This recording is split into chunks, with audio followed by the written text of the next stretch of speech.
அபிஷேகத்தை பெற்ற ஜனங்கள், கர்த்தருடைய வரங்களை பெற்ற ஜனங்கள் எல்லாரும் கூடி வந்து அந்யோன்யத்துக்குள்ளே அங்கே கூடி வந்து ஐக்கியமாய் இருந்தார்கள்.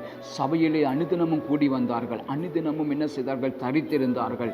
எல்லாருக்குள்ளும் ஒரு ஐக்கியம் இருந்தது, ஒரு மனம் இருந்ததை நாங்கள் பார்க்கிறோம். இந்த நாட்களிலே திருச்சபைகளுக்குள்ளே ஐக்கியத்தை பிசாசானவன் உடைத்து விட்டான்.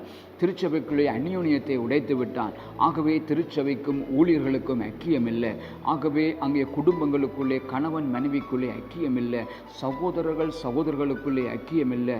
அங்கே உறவுகளுக்குள்ளே ஐக்கியம் இல்லை. அயல் வீடுகளிலே ஐக்கியம் இல்லை. இந்த அந்யோன்யத்தை பிசாசானவன் என்ன செய்தான்? அப்படியே உடைத்து விட்டதை நாங்கள் பார்க்கிறோம். ஆகவே தேவன் இந்த நாளிலே அங்கே விரும்புகிறார். எவ்வளவு அபிஷேகம் இருந்தாலும், எவ்வளவு வல்லமை இருந்தாலும், அங்கே எவ்வளவு ஆசீர்வாதம் இருந்தாலும், அங்கே அந்யோன்யம் ஐக்கியம் என்பது ஒரு முக்கியமான ஒன்று.